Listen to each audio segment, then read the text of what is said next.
You just watched a tough one. And yeah, that Denver loss stings. Right now, the plain reality is this.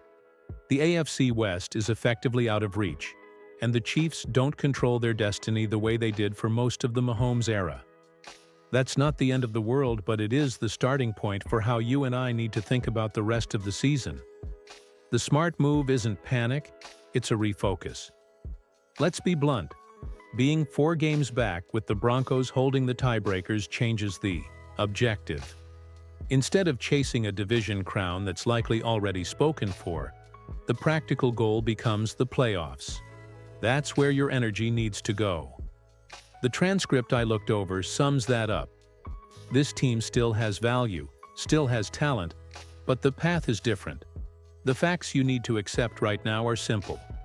A few head-to-head losses put KC behind, some other AFC teams have wins over us, and that means we need help from other teams, and we need to put together a string of wins of our own.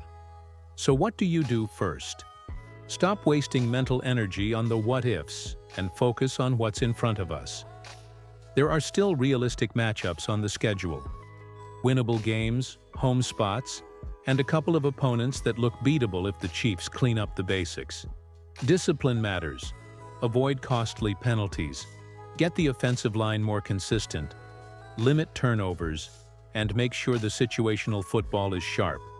When those small things line up, this team can still be dangerous in January. You've probably seen the talk, the dynasty is over, Mahomes isn't the same, or hot takes from callers who thrive on drama. Ignore the noise. The better move for you as a fan is constructive support. Call out what needs fixing, but don't burn the bridge with the team. This season still gives us a chance to make noise in the playoffs, and that should be the rallying cry. If you want a single game circled right now, make it the Colts at Arrowhead. Treat that as a season-defining moment. Win that, and momentum and options open up. Interactive poll. Hit the comments. Do you still believe the Chiefs make the playoffs this season? Yes or no? And tell me one reason why. While you type that, do this quick thing for me. Like this video and hit subscribe to help us reach 6,000 subscribers. If we hit it, I'll break down the Colts game plan live after the next matchup. All right, let's get into the cold, boring numbers you need to care about and the schedule roadmap that actually matters. The most important reality from Chapter 1 is that Kansas City no longer has total control. That means we need a 2-part strategy. Win as many of our games as possible, and then hope key rivals drop games. Right now, the 3 teams most likely to decide our fate are the Bills, the Chargers, and the Jaguars. Each presents a different path. Buffalo looks the most stable of the 3. They're well-run, tough to beat, and they've already got head-to-head leverage. Realistically, you shouldn't bank on Buffalo collapsing. Instead, accept that their spot is probably out of reach and focus elsewhere. The Chargers are messy.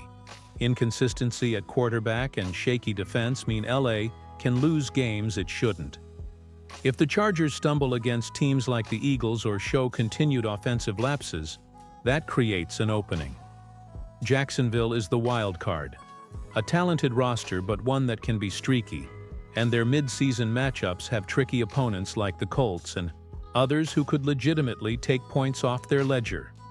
For the Chiefs, the single most critical game on the immediate horizon is the Colts at Arrowhead. Win that game and a lot changes. Momentum, confidence, and the narrative around this season. Lose it, and the path narrows drastically. Beyond the Colts, KC's remaining slate the rest of the way includes a mix of winnable and competitive games. Divisional tests, a Thursday night showdown with Denver later in the year, and key home matchups that matter more than ever. The practical roadmap. 1. Treat every remaining game like a must-win. That isn't melodrama. It's necessary. 2. Prioritize cleaning the basics, fewer penalties, a steadier offensive line performance, and protecting the football. Those improvements flip marginal games into wins. 3. Watch the Jaguars and Chargers schedules closely.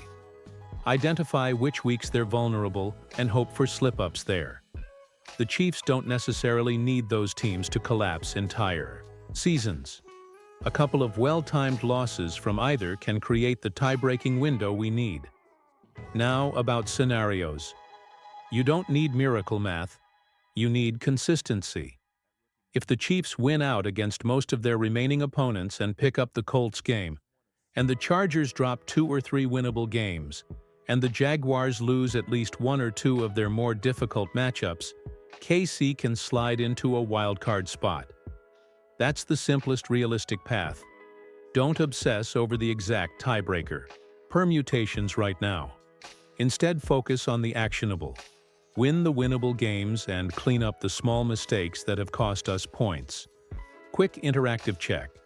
In the comments right now, vote. Should the Chiefs be aggressive in play calling to create big plays, or conservative to avoid turnovers? Yes. Aggressive. No. Conservative. Tell me which and why. And before you leave this section, do the usual.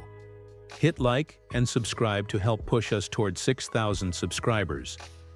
When we hit it, I'll release a detailed Colts game plan video that breaks down how KC can win that season-defining matchup. This is the moment for honest, specific fixes, not hot takes. If the Chiefs are going to make a real push, 3 broad areas must improve right away. Fundamentals, discipline and situational football, the offensive line and run game, and defensive communication, consistency. Let's break those down into practical short-term fixes you can expect to see and demand as a fan. First, fundamentals. Penalties and self-inflicted mistakes have killed momentum all season. When you add up 9 penalties and a turnover or 2, close games flip instantly. The fix here isn't glamorous. It's coaching emphasis and player self-control. Drill third down discipline. Clean up snap assignment communication, and simplify red zone calls so fewer players are guessing. You'll know this is working when the team stops gifting opponents free yards, and when time of possession swings back in KC's favor. Second, the offensive line and how the offense approaches play calling. If the O-line stabilizes, better pre-snap communication, fewer missed blocks, and steadier angles in pass protection, the whole offense breathes. That could mean leaning on more quick game concepts, high percentage throws, screens, and schemed run action to neutralize pass rush and get playmakers matched up in space. If Patrick Mahomes has cleaner pockets and more rhythm, the offense can consistently move the chains, instead of relying on late-game heroics. Expect coaching to try to get back to basics, a stronger commitment to the run game to set up play action, and more game plans that limit risky downfield shots when the protection is shaky. Third, defensive communication and situational awareness. You've seen blown coverages and missed assignments that turn promising stands into points for the other side. That's coordinators and position coaches dialing in alignment and simplified calls so players don't overthink. The pass rush needs to re-establish itself as a factor. Consistent pressure buys time for the back end to settle. If Chris Jones and the defensive front can demand respect, the secondary won't be forced into too many one-on-one gambles. Now the who. A few players have to step up. The obvious leaders, quarterback and top skill players, need cleaner pocket time and reliable production on early downs. Defensive leaders need to be the voice that calms younger players in the secondary and linebackers. But remember, this isn't a single-player fix. Wins will come from unit-wide accountability. What about coaching adjustments? Expect more aggressive in-game clock management, clearer situational scripts for 2-minute drills, and smarter fourth-down calls when the math favors going for it. Also watch for game-specific tricks. Quick tempo to avoid defensive substitutions, more motion to create matchups, and short drop passing packages designed to neutralize edge rushers. Audience. Poll. Choose one in the comments. Which unit needs the biggest turnaround? Offensive line? Defense? Special teams? Tell me one short reason why. I'll read through and feature the best replies in the next video. If you're finding this useful, hit like and subscribe. We're pushing towards 6,000 subscribers, and when we hit it, I'll drop a deep dive on how the Chiefs can beat the Colts with a full play-by-play game plan. Also, drop a one-line fix in the comments. No essays, just one thing you'd change today if you were calling the plays. This is where we bring it all together.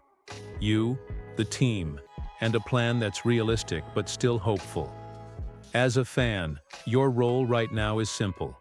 Support smartly, demand the fixes you want to see, and protect the positive energy that helps this group win tight games. That doesn't mean blind optimism or ignoring problems. It means being constructive. The front-facing plan for the rest of the season is straightforward. Treat every game like a playoff game. Expect discipline on penalties, demand cleaner fundamentals, and hold for accountability when the same mistakes keep costing points. On a day-to-day level, that looks like this. Show up to Arrowhead loud and patient. Call out turnovers and missed assignments, but don't amplify week-to-week panic. If you want to influence the narrative, post one short, solution-focused comment after games. One thing that went right. One thing that needs fixing. That's far more useful than dumping anger into a comment thread. Emotionally, the reset you need is to shift from division or bust to January matters. The Chiefs proved in prior seasons they can be dangerous in the postseason, even when the regular season wasn't perfect. That remains true. The Colts game at Arrowhead is the immediate milestone. Win that and momentum swings back to KC, and the fan base gets a jolt of belief. Lose it, and the margin for error becomes razor thin, so the urgency increases.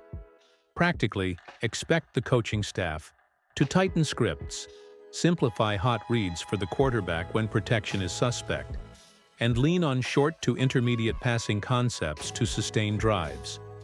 Expect the defense to be coached toward cleaner leverage and fewer gambles that leave the back end exposed. Special teams matter here too. A blocked punt, a clutch field goal, or a cleaned-up coverage unit can flip one of those one-score games in Kansas City's favor. From you, I want accountability without toxicity. Share one-line fixes in the comments. Not essays, just one clear change you'd make if you had the headset. I'll read the best ones and reference them in the next video. And yes, do your part, like the video and subscribe.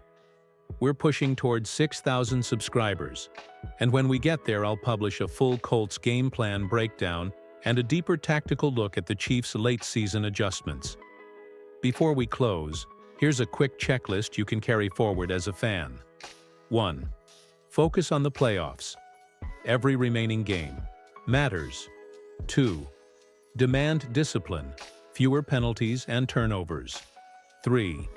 Watch the Chargers and Jaguars' schedules and celebrate their slip-ups when they happen. 4. Keep your energy positive and constructive in the fan community. Now your turn. In the comments below, answer this in one line. What's your single biggest hope for the rest of the season? I'll pick a few to read next time. Thanks for sticking through this. We'll keep breaking down the film, the narrative, and the adjustments you want to see. Stay locked with Total Chiefs News. Hail Chiefs!